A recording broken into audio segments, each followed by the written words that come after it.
What's up, friends? Welcome back to the number 2 pod. I'm Glenn. I'm Simi. And this episode is going to be really good and amazing. Welcome back to the pod. We have been irregular as of late. Like my bowels, it's just mixing it up. The number 2 pod. It's just how it is. Disgusting.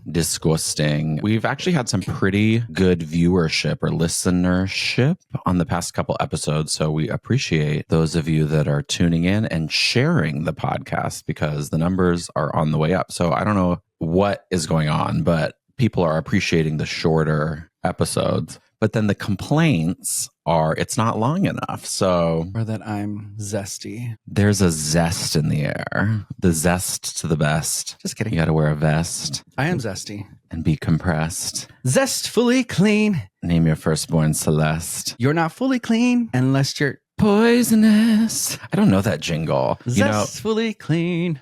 Normally on this pod, we cover the hot topics, but lately we've just been talking about random stuff. So I have a hot topic. Oh, God. What is it? We were watching a TV show yesterday. If you haven't watched, we've talked about this on the pod before, but we were watching a show called The English Teacher. And it's not a show for everybody, but I highly recommend it for everybody because it's like about teachers. It's about modern things. Not the point of this topic. The point of the topic is there was a commercial on Disney Plus, and I don't speak for the company or for the ad sales team, in no way affiliated, but it was for fire alarms. I could probably sing the song. I'd have to listen to it again. Someone thought it was a good idea. And like, obviously this is a very serious issue. Like if you die in a fire because your smoke detector wasn't working, that's horrible. But they wrote a commercial for it, advertising. I think it's like advocacy. I don't think they're selling anything. I think it was an alarm. No, it was like fire alarm. Yeah, fire alarms. But I think it was like the national fire safety, whatever. But they had children in a dark room singing like a jingle,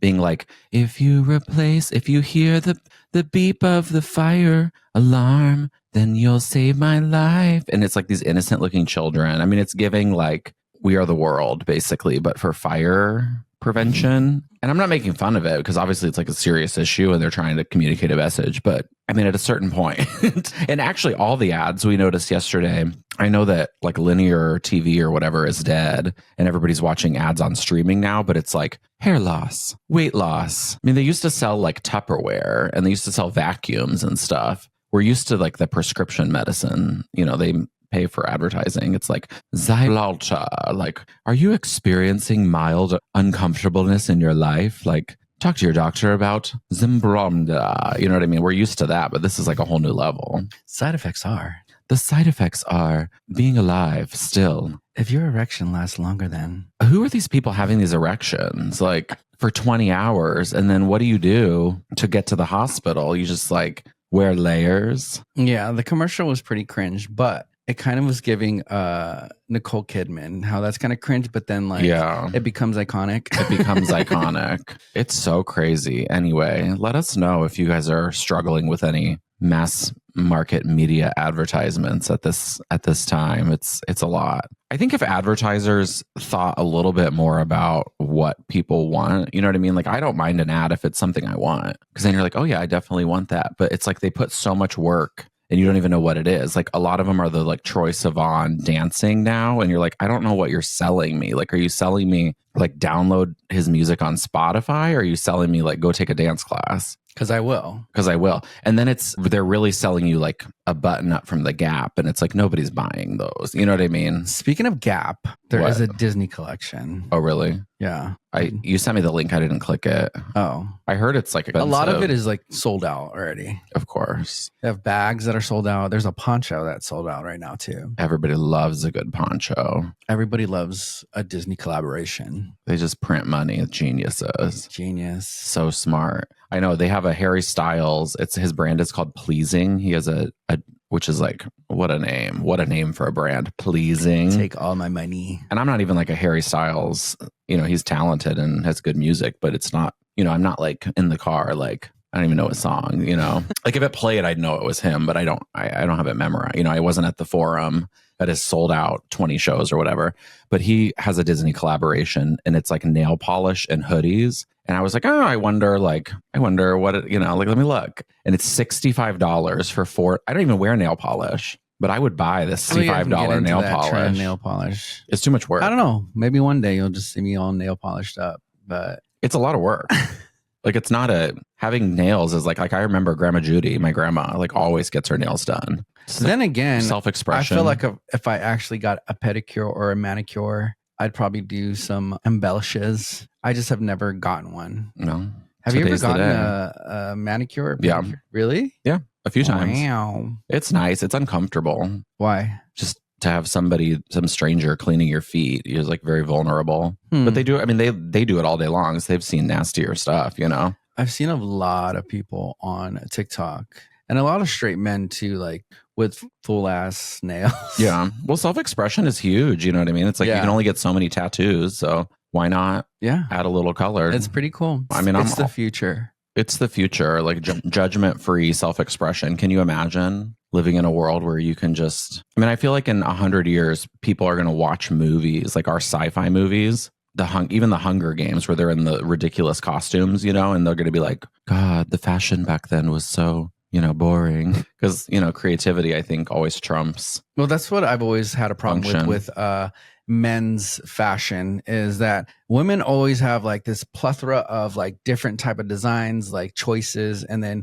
you go to the men's section and it's very limited. Unless you go to like Balenciaga, which is like really out of your price range. We liked stuff at Zara lately. Yeah, Zara has a really cool collection right now. It's like I forgot the designer's name. It's like Harry Lamonte, or I don't know. Yeah, but it's like the circus line. And there's certain pieces that are really cool that like are kind of, you know, sets itself apart from like the norm of men's wear. So somebody's making some choices. If there's any designers out there. But I get it, because it's like commercially, like what sells most is, you know, Midwestern, a collared shirt. We had an eBay store. We still have an eBay store, but we're not like super crazy about it. Most of the things that would sell would be like your everyday like collared shirt. I feel like it's changing though, like because if you see what people are wearing online, you know, like with what Abercrombie's doing, people are pretty, especially in the Midwest, like people are pretty fashion forward. Well, yeah, I definitely see that trend now, especially with the internet boom and all that stuff, and people are able to see certain things. But for the most part, it's the run of the totally mill. But I don't know, it's totally what you're saying right now. It's like back then we just didn't know. You just saw what was affordable and what was in the catalog. You know, now they don't have catalogs. It's like you're marketed to. Yeah. JCPenney. Isn't that crazy? I saw LinkedIn cringe now. Any story from LinkedIn is a cringeworthy story. But there was somebody from, I think it was Disney, and they made, I think it's like a holiday, like a seasonal wedding catalog. And they were talking in a post on LinkedIn about how difficult it was to convince the company to produce it, because obviously, you know, print anything is expensive. And it like, you know, like imagine you go to your boss and you're like, what if instead of spending all this money on digital marketing images that are going to get emailed and be on the website, let's print a catalog and send it to people. You know what I mean? They look at you like you're nuts, but I guess they did, you know what I mean? And then I guess the whole department and the collection or whatever has been really successful. But it's just crazy because obviously anybody over the age of a certain age is like, oh yeah, catalogs. I mean, those people probably are still not calling in to buy. Maybe my grandma, you know, but I don't know. I don't know. Do they still do that? Probably. I mean, Sky Mall is dead for sure. Remember Sky Mall? Yeah. I mean, that's the airplane, right? Yeah, I used to keep those magazines because I'd be like, oh, when I have money, when I get on the ground, I'm going to buy these things, you know, and they'd have like the credit card charge forms, like in, you know, it'd be like the insert. They obviously did it for a reason. I mean, people were sitting there, put the thing down, writing down their credit card, putting it on the envelope. I mean, what do you hand it to the flight attendant? And then in 6 to 7 weeks, you get your pillow. Isn't that crazy? 6 to 7 weeks. That is crazy. I mean, we're so old. Do you remember the phones, like the vertical phones on airplanes that had like the credit card swiper? You'd be like, I'm going to make a call. This is a 3-hour flight and I'm going to call someone. Did people actually do that? You know what I mean? Like how annoying to have somebody next to you, like take it off, swipe their credit card, like call, like, hey, Simi, what are you up to? Oh, I'm just on the flight. Really? Yeah. How are the people sitting next to you? You know what I mean? Like how uncomfortable. But was that back when you could smoke on the plane? was gonna say something dark. Dark? No, I think it's like after. Yeah, I was gonna say like, I love you, honey. We're going down. I love you, honey. We're going down. Oh, hold on. I got to swipe the card again. One moment. Yeah, call the company and let them know I died on this flight. So, oh my god, it's horrible. Maybe they can remove the charges. Oh, you want to talk to somebody else? Okay, here, like I don't know. Isn't that crazy? The things they used to do on planes. Now, I think the whole point of flying is to like see who has lost their SHIT in society. Because it's always like one person on the plane where you're like, you probably should not be flying, and it's like 300 against 1, trying to like politely be like, bruh, you were the problem. How was your flight to Michigan? It was good. It was long on both going there and coming back. I had an aisle seat, which was amazing. And I didn't request for it because now you have to, it's an upcharge to actually choose your seat. Everything's an upcharge. So I was like, I'm not going to choose my seat. It's fine. Everything's an upcharge. On a budget. And yeah, luckily, I always like the aisle seat just because I hate climbing over people if I have to go pee. The window seat is awesome just because, yeah, you get the window seat and you get to like look out into the world. But aisle seat is for me. I agree. Yeah. And I always tell the people in the middle on the aisle, I'm like, just climb over me. I don't care. If I fall asleep, just climb over me, or you can wake me up. I don't care. But don't talk to me. You cannot climb. It's so tight nowadays. You can't climb over people. It's so bad. There'd be a lot of touching. In 100 years, people are going to look. There's going to be a museum. There probably already is a museum about flight. And they're going to go, people used to sit so close to each other due to the capitalism. Like, I mean, technically, if there's an airplane that is that big, because there's nothing out there that's that big that flies. Technically, couldn't you make a larger airplane? I don't know how aerodynamics work, but there's like the Beluga. Have you ever seen that thing take off? That's crazy. I wonder what's the statistics of like big airplanes and smaller airplanes and how safer they are when like planes are pretty safe. Yeah, no, I know they're pretty safe, but like for me, I have anxiety about going into smaller planes. Like anytime you talk about going into some type of jet because they have these new jet things going on, I'm like, absolutely not. Like a commercial flight for me all day because I have anxiety flying just in general. I know that it's hard to get, in an accident, especially if you're already in the air, but it still freaks me out. I mean, no argument here. It's terrifying. If I could travel by train, I would. Much safer. Not really, but kind of. Get it together, Pete Buttigieg. Let's get this. You said travel by train is safer? Is not safer. Oh. Because there's a lot of accidents. But it's because there's a lack of investment. It's not because trains are like, it is more safe to be on the ground in a train, but there are more accidents because of they don't have the funding basically to put in all the safety stuff, run regular routes, staff the maintenance of all the crossovers, stuff like that. And in other countries, they don't have the road grid doesn't always cross the train grid, if that makes sense.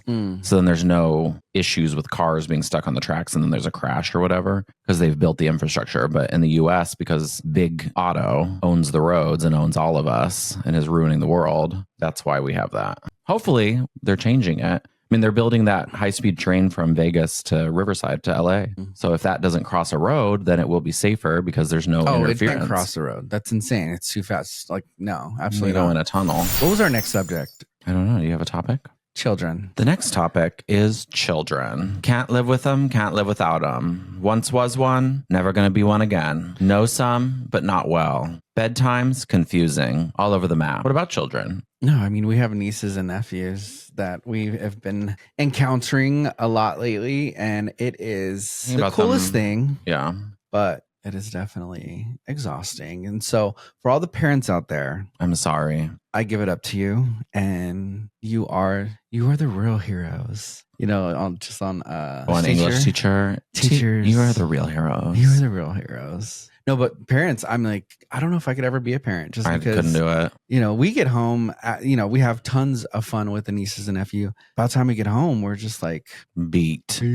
I mean, it's insane. Just from a financial perspective, it's insane. But then like an energy, human perspective, and they have technology now. Like you can give your kid an iPad. They didn't have that back in the day. It was like you had to entertain these children 12 hours a day. I think it's that work. Like that parental thing that comes in though, because when I'm with the kids, I'm very just like, for some reason, this protective thing just switches on. So then you're able to hold a baby for a long period of time just because you're you know, and I'm sure like the parent is even more in tune with that. So it's like, but I'm sure after, you know, the baby goes to sleep or you're able to get some like relaxation, probably just so exhausted. So exhausted. Can't relate. Can't relate. I mean, I can barely wake up in the morning. I can't imagine. I mean, it's astronomical. I was once talking to this parent. I used to teach dance, and I was talking to this parent, and she once said to me that before she had children, she was like going out, this party person, blah, blah, blah.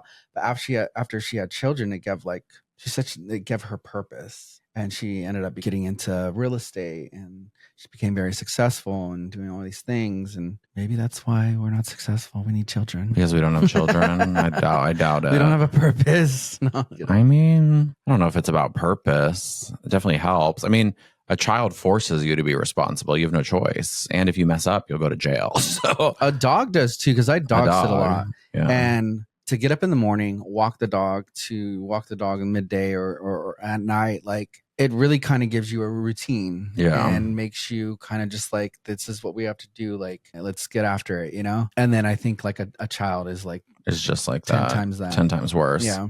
Or more challenging. Worse. I just always like, I've always wanted a dog and I've always wanted kids, but it's hard enough to get like a day off of work. You know what I mean? Like, so then I always think like, well, if I had a dog and I had 4 days off of work and I wanted to take a trip, like I couldn't, because you have to find somebody to watch your dog, you know? And it's like a kid, like ain't nobody going to watch your kid. You got to bring the kid. True. So it's just like, I'm not saying I don't want to have kids or a dog because they're inconvenient. There's only so many days, you know? No.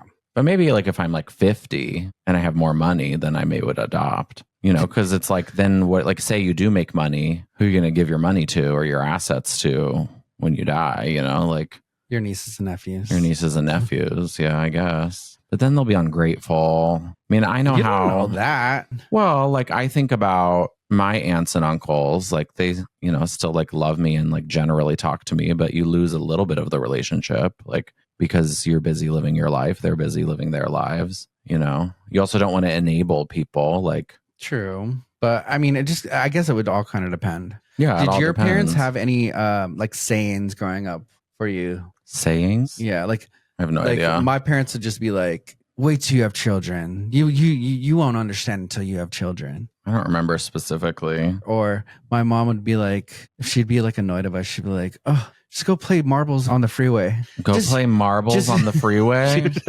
Go outside and play marbles on the freeway. Jokingly. Mandy. Or another one would be, there were no sayings. No, your mom would say, if you were like, oh, I'm thirsty, and you guys are out somewhere, like, drink your spit. Yeah, because at night we would wake them up and be like, I need a glass of water. And she'd be like, drink your spit. That's funny. Or, oh God, what's another one? Oh my God, there were so many. Drop a saying in the comments if you remember. Oh, we'd be like, Mom, where are you going? You know, like if she was going to the store. And like, where are you going? And then she'd be like, oh, there and back to see how far it gets. Or there and back to see how far it is. That's funny. That would be like the going saying that she would say anytime. Like, Mom, where are you going? Nagging at our mom. I mean, my mom had 5 kids. She was raising 5 kids. So it's just like brutal. But there are no other sayings. I don't know. So I'd have to ask my mom. Right. I'm sure there were. I've blacked out my childhood. So yeah, I really can't think of any right now. But like on, you know, day to day, I always think of them and I'm like, that's so funny. Like just go outside and play marbles in the freeway. I cannot believe that. I've never heard that before. So dead.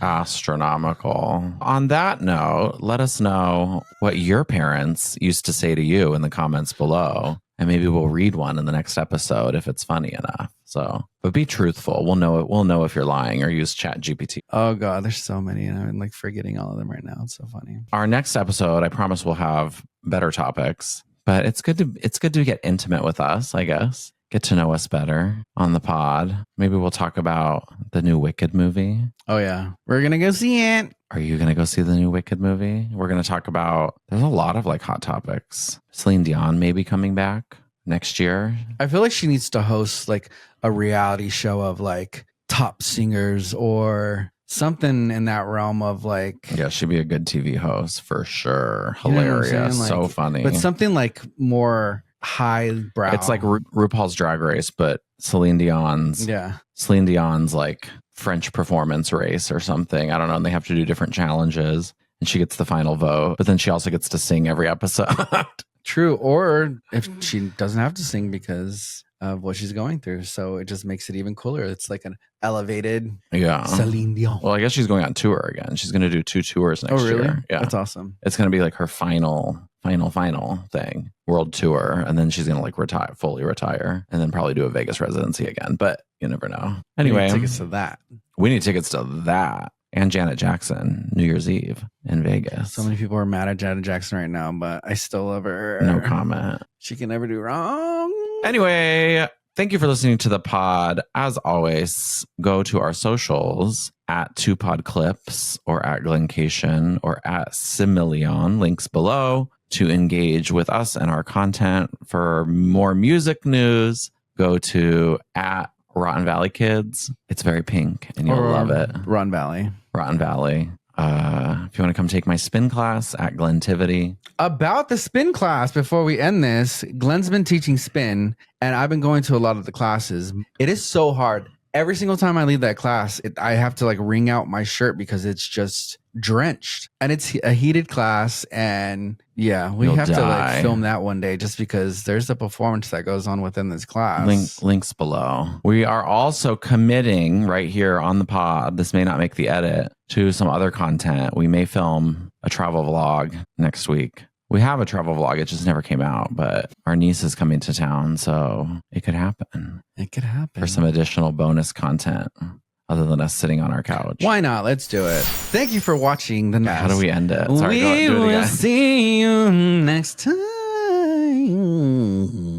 Bye, friends. Bye.